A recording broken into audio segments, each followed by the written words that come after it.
So to those who are just joining us on this live, it's good to have you. We've already taken the reading of Leviticus chapter 18 in the previous live, and let's see what the Lord has for us.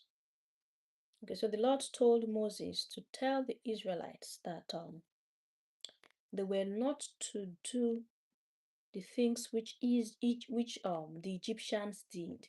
We were not to live their lives the way the Egyptians lived. Okay. Lord said, after the doings of the land of Egypt, wherein ye dwelt, shall ye not do. And after the doings of the land of Canaan, whither I bring you, shall ye not do. Neither shall ye walk in their ordinances. Okay, so the Israelites were neither to live according to the way the Egyptians lived, nor were they to live according to the way the Canaanites lived.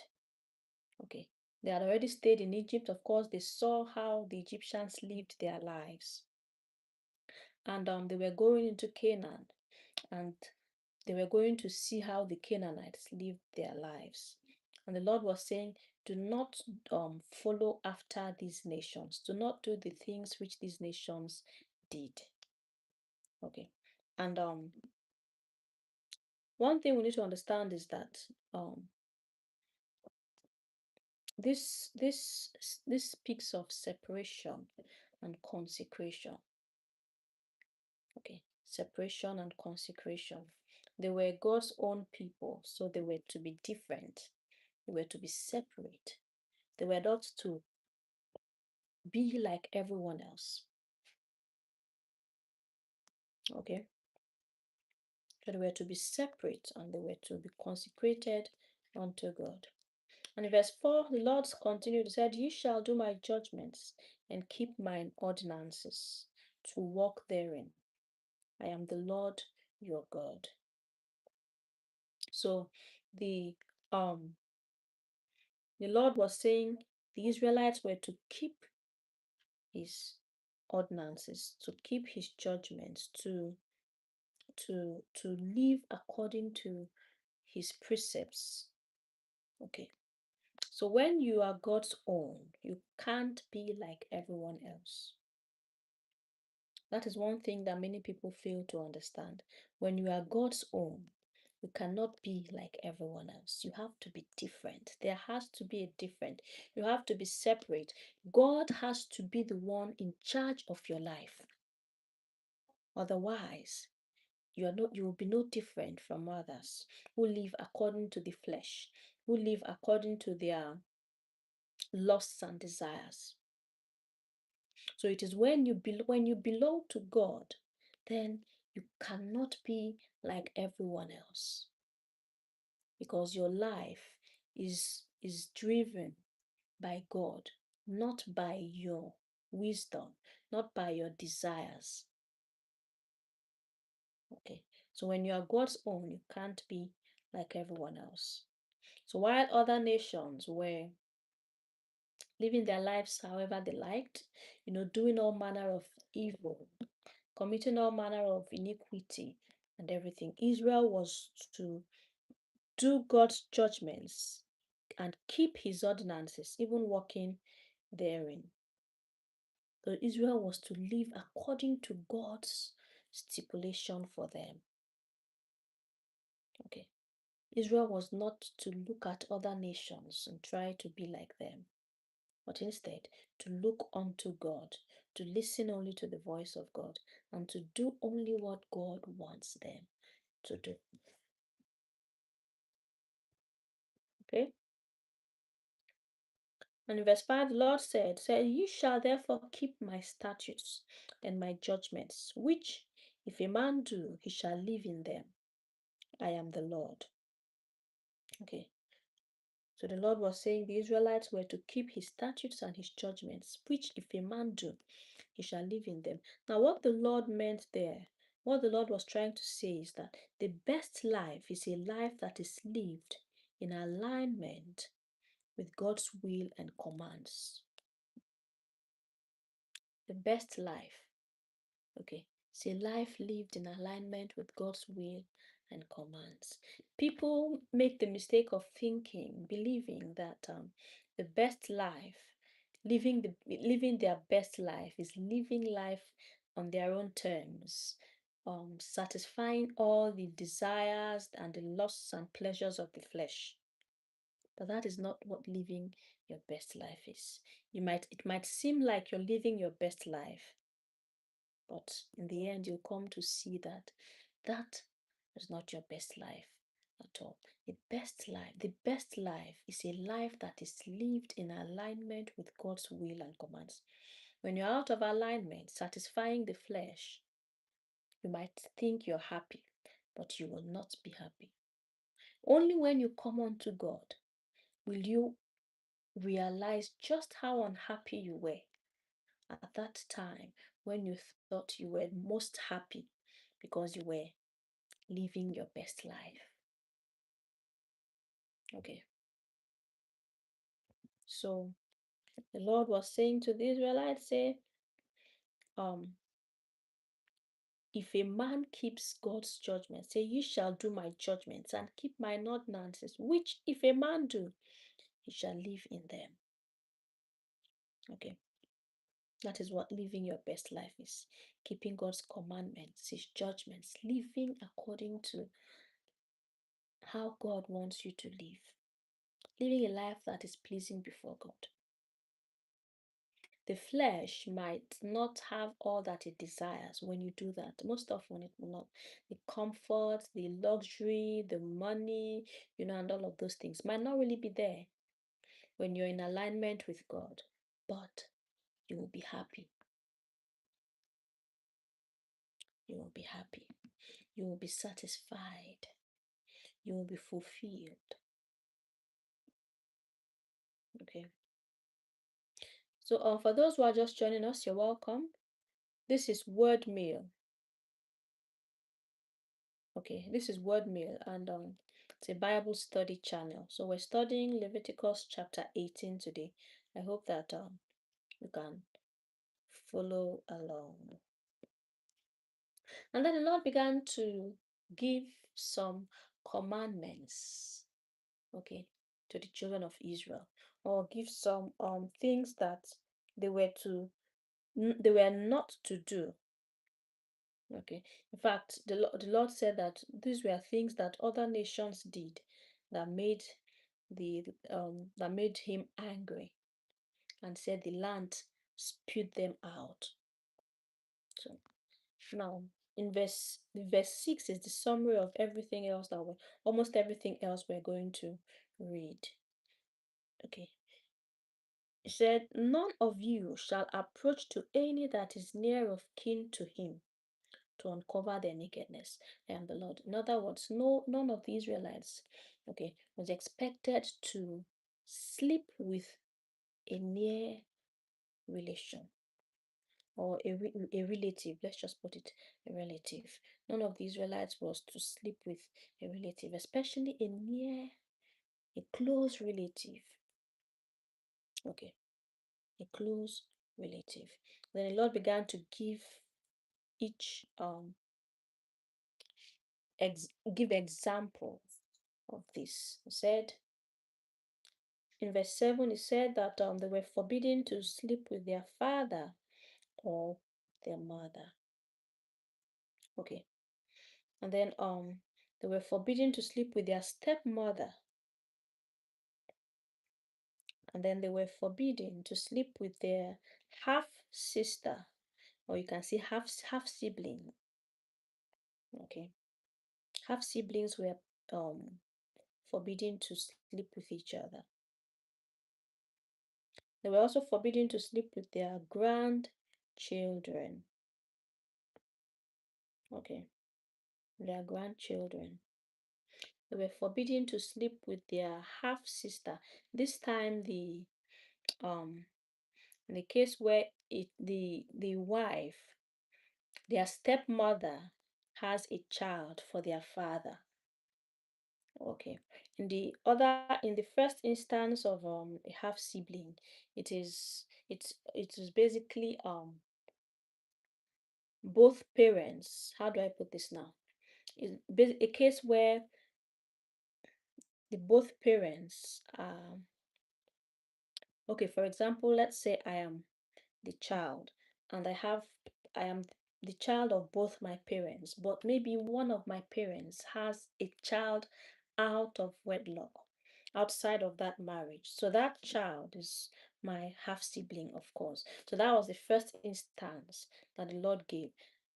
They were forbidden to sleep with that half sibling who happened to be the child of maybe the father or the mother outside of the marriage, even though both the parents are mine, but there's a sibling outside the marriage. And then in this other case of a half sibling, the mother is different, but the father, the same, the siblings share a father.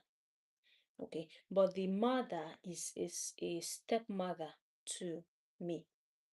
Okay, so that is also a half sibling, and they were forbidden to sleep with each other. And then they were also forbidden to sleep with their aunt, their paternal aunts, their maternal aunts. Okay, they were forbidden to sleep with their uncle or to sleep with his wife. Okay, they were forbidden to sleep with their daughter-in-law or their daughters-in-law. No, let's just say their daughter-in-law. Okay, their daughter-in-law. They were forbidden to sleep with their brother's wife. Okay, their brother's wife, so their sister-in-law. They were forbidden to sleep with their sister-in-law. They were forbidden to sleep with mother and daughter together. One man sleeps with mother, sleeps with daughter. Whether they sleep together at the same time or at different times, but sleeping with mother and daughter was forbidden. Okay, and also sleeping with the the how do I put this now? The granddaughter of a woman was forbidden. Okay, the granddaughter of a woman was forbidden. So let's say a woman has grandchildren, maybe she's a widow and then she marries and she has a granddaughter, and then the man she marries decides to sleep with her daughter, so it was forbidden. Decides to sleep with her granddaughter rather, it was forbidden. And then sleeping with okay, a man marrying two sisters was also forbidden. Okay, marrying two sisters. Maybe he had married one first, and then even if he decides he wants to marry another woman, instead of going outside, to a different family, he decides to go and marry her sister. The Lord forbid it. Okay, the Lord forbid it. So in fact, the Lord was specific. He said, "Neither shall thou take a wife to her sister to vex her, to uncover her nakedness beside the other in her lifetime." Okay, and then that is for relation for unlawful for relations. Okay,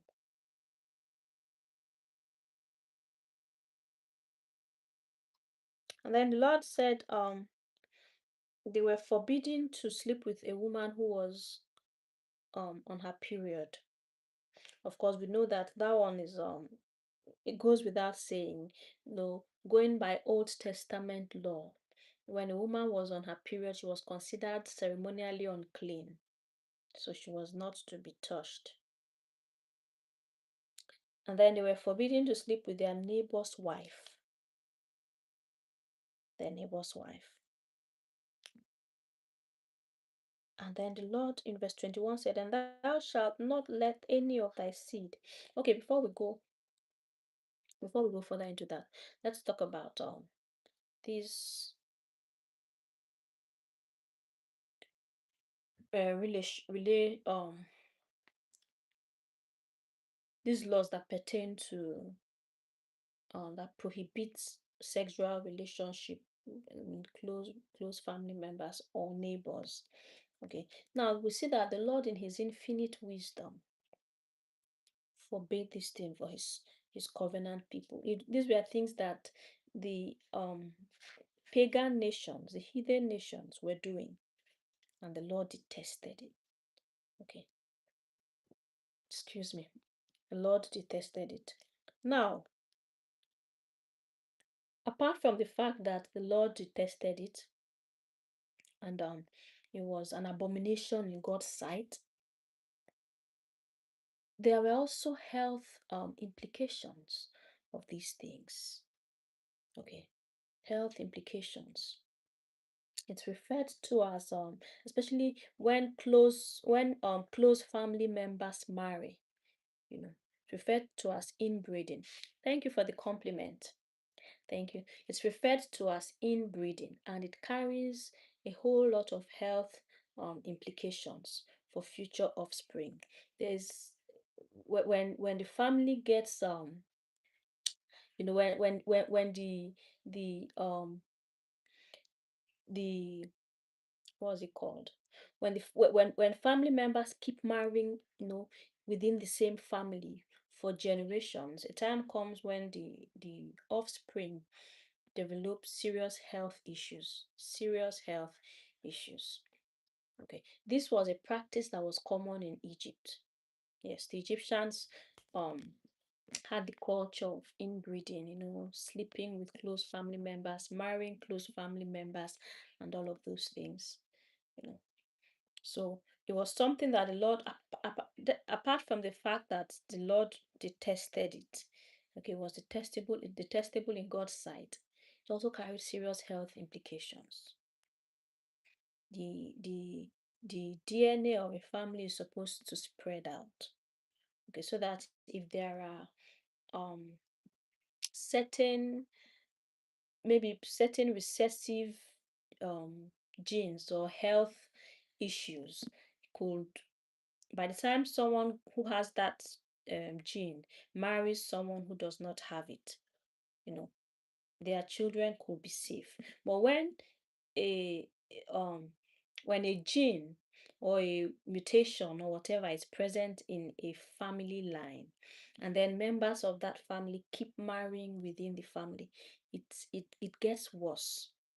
Okay, it gets progressively worse, and future offspring are in serious danger of having um that maybe even more severe forms of that gene or that illness or that sickness or that disease or whatever. So that is one of the reasons why. So we see God's wisdom, apart from the fact that it was detestable. Okay, it's not even something that is really good, to do. Why should you marry your close relative? It makes no sense. Okay. But then there were also health implications. And the Lord did not want his chosen and covenant people, the Israelites, to start suffering from health challenges that could be avoided. Okay. And then there were also relational issues that accompanied such things like this, marrying your family relative, especially in the case of a man marrying two sisters. I don't know of any situation where that could yield a positive result. It's hard enough when a man marries more than one wife from different families. It's a problem. But marrying two sisters, I can only imagine how. We have an example of that in the Bible. Okay. We have an example of that in the book of Genesis, in the case of Rachel, or Leah and Rachel. And of course, it did not go well at all. They were sisters. Although in Jacob's case, it was not it was involuntary. Okay, it was not his wish, it was not his desire. His desire was to marry Rachel, but his in-laws deceived him and forced him into polygamy. Okay, but then there were two sisters, and it did not go well. Okay, it did not go well at all. There were serious, serious, serious problems. The sisters, women who were sisters, became arch enemies. Became enemies. There was a fierce battle. Polygamy is hard enough, but then when it involves close family members, it gets really, really, really dirty. So things like this. Okay, imagine sleeping with a mother and her daughter, having sexual relations with a daughter and a mother and her daughter. You can imagine the chaos, the issues, the relation. It could sever relationships. Okay, could sever relationships. It could cause strain in families, break families. So things like this, the Lord did not want things like this to be found among his people. Okay, he did not want things like this to be found among his people, and so he took his time to list out the different examples of relationships that were forbidden. See how many verses it took the Lord to, he took his time. He could have just left it at verse 6 when he said, "None of you shall approach to any that is near of kin to him to uncover their nakedness." The Lord could have left it at that. But then he took out time to start mentioning one by one the different scenarios, different examples, different relationship arrangements that were forbidden, so that it would be crystal clear. These were things he did not want to be found among his people. Okay. And then, of course, imagine sleeping with your neighbor's wife. I mean, it could cause serious issues between your neighbor and you. Maybe you've never had issues before, but then, things like that, of strained relationships, they'll cause conflict, avoidable conflict. And then he said in verse 21, he said, "And thou shalt not let any of thy seed pass through the fire to Molech, neither shalt thou profane the name of thy God. I am the Lord." Okay. Now, Molech was a pagan god. Was a pagan god associated with child sacrifice. Okay, child sacrifice. The uh, um so so God was forbidding them from participating in pagan rituals, pagan, sacrifices. Imagine an Israelite going to sacrifice their child to a pagan god. God never demanded human sacrifice. Okay, God never demanded human sacrifice. Even the firstborns of Israel, that which he said were his, they were not to be sacrificed, they were not to be killed. In fact, they could be redeemed with money. So God never demanded human sacrifice. Okay. The only time when a human was sacrificed was in the case of Jesus Christ. Okay. It was in the case of Jesus Christ. And Jesus Christ was not even really fully human. Okay. It was God. God incarnate. Okay. Who came down. He had to do it because mankind needed to be saved, needed to be redeemed. But apart from that case, God has never demanded human sacrifice. God has never said, "Bring a person and kill this person on my altar. Bring a person, kill this person and burn the person on my altar." God never does that. He has never required that. The only sacrifices that God required at that time were the sacrifices of animals. It was animal sacrifice. And that was before the coming of Christ. After Christ's sacrifice, after Christ's atonement, nothing like blood sacrifice. Okay. God does not demand blood sacrifice anymore. But this pagan god Molech was a god that demanded human sacrifice, children, sacrifice of children. So the children were killed and burned, okay, as a sacrifice to Molech. So God forbade the Israelites from participating in such obscene, cruel, ritual. Said, don't suffer. So thou shalt not let any of thy seed pass through the fire to Molech. Okay. Don't take part in pagan rituals. Don't kill your child, sacrifice your child to an idol. You know.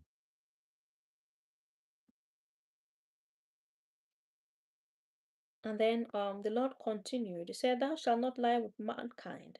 That's in verse 22 now. Thou shalt not lie with mankind as with womankind. It is abomination. Here the Lord was referring to homosexuality. Okay. Was referring to homosexuality. Now these laws were of course the Lord was speaking as though he was speaking to the men, basically. He was speaking to the men. And that's why you see him talking about, he's always talking about sister, daughter, he never talks about son or brother and all of that. He talks about sister, daughter, wife, because he was basically speaking to the men. At that time, women didn't really have a voice and all of that. So the Lord said, thou shalt not lie with mankind as with womankind. It is abomination. Homosexuality forbidden by God. Okay. And funnily enough, homosexuality is forbidden both in the Old Testament and in the New. Because we might read this and think, oh, it's in the Old Testament. But even in the New Testament, it is forbidden. It is spoken against. Okay. Homosexuality. God made marriage and sex to be between a man and a woman who have entered into the covenant of marriage. Okay. Who have entered into the covenant of marriage. Man and woman, not man and man, not woman and woman. Okay. So God forbids and detests homosexuality. And I might add lesbianism. Okay. And then in verse 22 it said, neither shalt thou lie with any beast to defile thyself therewith. Neither shall any woman stand before a beast to lie down thereto. It is confusion.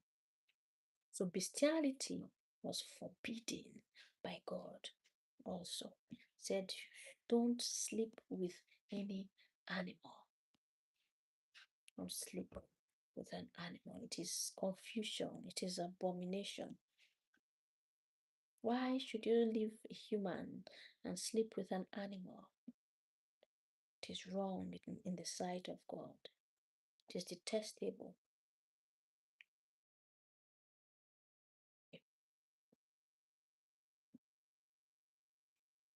And then Lord began to tell them, said, those were the things that they were not to defile themselves with by doing any of those things, because those were the things that the nations that were cast out by God did.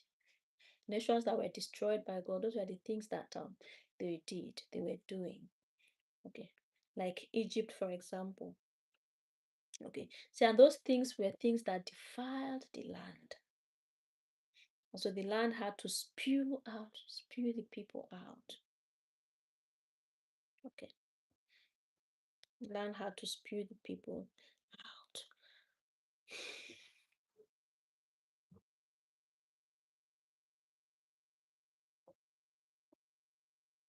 And then In verse 26, the Lord said, "You shall therefore keep my statutes and my judgment, and shall not commit any of these abominations, neither any nation nor any stranger that sojourneth among you." Then in verse 30, the Lord says, "Therefore shall ye keep mine ordinance, that ye commit not any of these abominable customs which were committed before you, and that ye defile not yourselves therein. I am the Lord your God." So the thing we need to understand is that God has his own way and pattern. Okay. And God's way and pattern will definitely be different from the way and pattern of the world. God has his own way and pattern. Okay. And so when you're in God, when you're with God, when you're God's own, just know that you can't be like everyone else. You can't be like everyone else. You must be different. You must be separate. Okay. You must be consecrated. You cannot be like everyone else when you belong to God. Okay. You cannot be like everyone else when you belong to God.